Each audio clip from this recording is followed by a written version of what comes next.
Be quiet, lads. Let's just go on and find this next fella. Okay. I think it's Mulrick. Yeah, Mulrick. That's what I said. Oh, okay, I thought you said Muldick. Let's go. So you want to enter the town foundry? Yes. Yeah. One of the guards stops you. Seen that coming.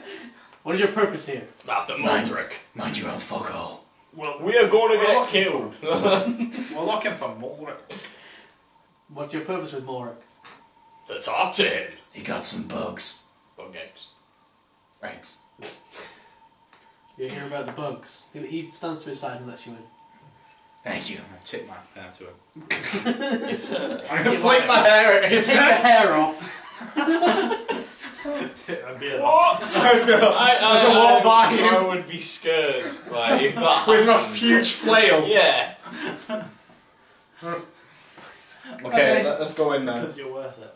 Oh god. Oh, worth it. Right, we go in. The guard goes off to fetch Morik. We don't get to go in?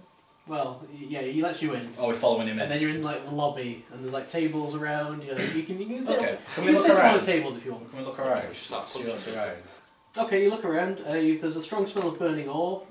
You can see workers running around and working the foundry. And the place looks very industrial and horrible. Alright. I guess we just wear them. I'm gonna put a napkin over the chair and sit down. After some time, a burly and sour-looking dwarf, dressed in practical clothes with a clean-shaved head and chin, enters. Following shortly behind him is a willowy hobgoblin with long braided hair and beard, garbed in simple white robes. The dwarf looks to you and frowns, and he quickly walks towards you in your direction. You're his kind, go ahead. He's right. Good day, friend. Would you be Mulrick? That I am. What do you want? We were sent here on a quest about bug eggs. Not much more. Bug eggs. What was the name of the professor? I don't know. We were sent here by a professor. His the- name slips my mind. Professorson. Professorson sent us here looking for bug eggs. So he got my memo. Yeah, the city's been plagued recently. Bugs all over the place. If you could take out some of these, I'd be greatly grateful. I'm sure we can handle a few bugs. I don't do anything just for grapes. I don't work for I free. want money. I work for cash, bitch. We're gonna die. He glares at you. I glare back at him. My companion is a bit And short. I glare at him. And he glares at you! And I glare at him. Please don't set your flail on fire. My companion's a little Business rough has- around the edges, but he is right. Business hasn't been great recently. We can afford to pay 100 gold pieces. Each. Each. I can do that. That'll do. You know what? Okay. We always take the first offer. Don't you think we should try and haggle? I think he wanted to give us 100 gold pieces between us at first. Okay, let's go. Okay, where do we go? He gives you a map that leads towards some goblin ruins just outside of the city. It looks like they've been making their nest here. Do you know anything about these bugs? All I know is they're Kruthiks. You know that Kruthic blood smells like strong vinegar, and that flying Kruthiks have never been seen before. So, how do we know they exist? Because he just said so. There are also flying You mean Kruthiks. So, have you seen them? You mean they've never been seen until recently? Alright. Yes. Alright. They've never been seen before. How do you know they exist then? So why are we discussing them if they're just like Are you just making this up?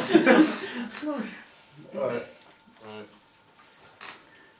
Okay, then. Flying, that's very disturbing. It is. I've never heard of this before. Have they grown wings? All the looks of Probably. things. This is Well, disturbing. we should definitely check this out then. Something is amiss. Do you have a map? He gave us a map. You already gave us a Yeah. map. Awesome. Okay, I think what better to do than go out and kick some ass. I agree. Let's go. We're gonna kick ass. You got any bubble gum? No, honestly. Tree sap? Not in the building at the moment. Too much burger. Like I say, the shopping's not gone. Oh, okay.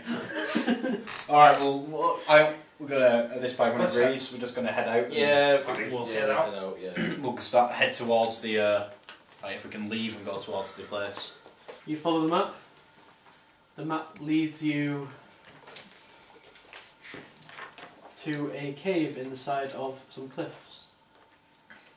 Just outside the city. Big cliff. Nice cave. Good observation. Okay. Right. Well, I guess we'll do a perception. I'll just have a look around. Yeah, What can we see? What else can we see? What can we see around bit of us? perception and check. You see a cave.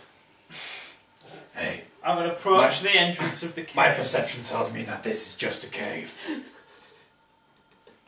Just saying. Okay. I'm going to approach the entrance of the cave. I think we should go closer. Yeah. Okay, we're just gonna I'm already doing that. all walk together, I guess, to the entrance of the cave. Okay, you go in the cave. I have real light vision. Yay. I have coupons. For what? You know, the ale festival. I got them for Barry's discount store. Everyone's favourite wizard, Barry? No, his brother. Oh, I'm unimpressed. His brother's called Barry as well. Yeah, well, you see, his mother was a bit weird. They thought it'd be easier that if when she shouted them down for dinner, she only had to shout one name. Therefore, saving time. What relevance does this have to the current situation? He has coupons. Yes. But I'm completely lost. Right, we're in a cave. Let's just stick with that, okay? Okay. We're in a cave with coupons. We do have coupons. Got coupons. Okay. Yeah. Okay. I'm glad we settled this. We've come over our first obstacle. After walking through the caves for a while, the rough-hewn walls and ceiling of the white tunnel give way to a paved floor ahead. Dim white light washes the passage in a pale glow. The light is brighter in the worked chamber further on. The faint smell of sharp vinegar exudes from cruthic corpses around the floor. Dark smears and black arrows tell of a nasty battle that occurred here recently. Those who fought the Cruthics are nowhere to be seen.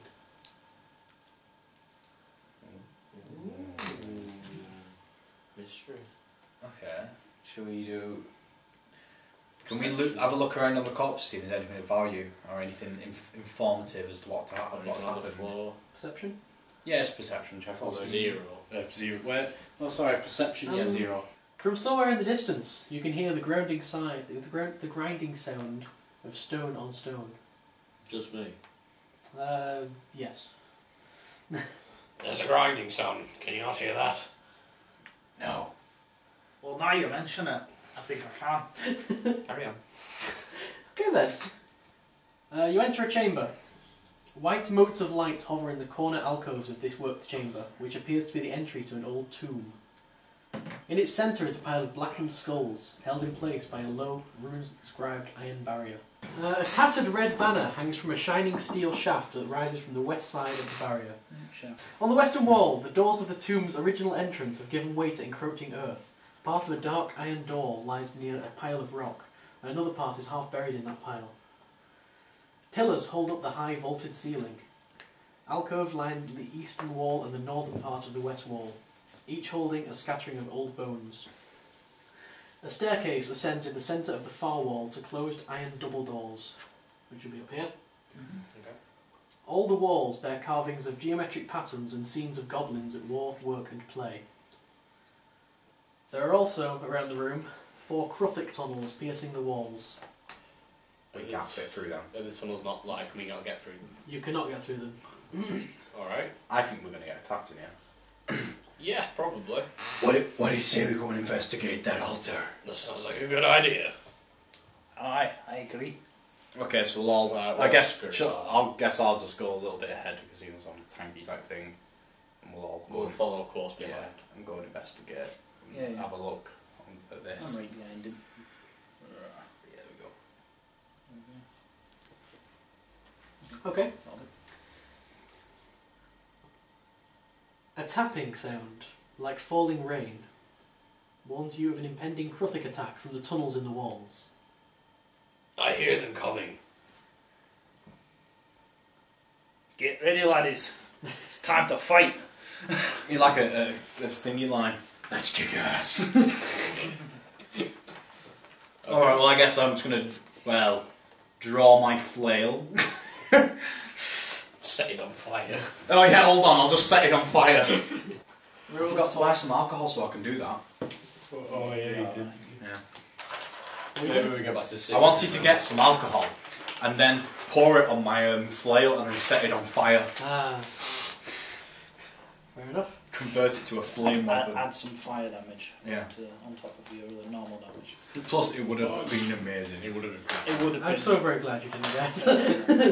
Because then he would have had to work out all sorts of rolls for fire damage on a flail. So that's 2d6 plus 9. That's overpowered.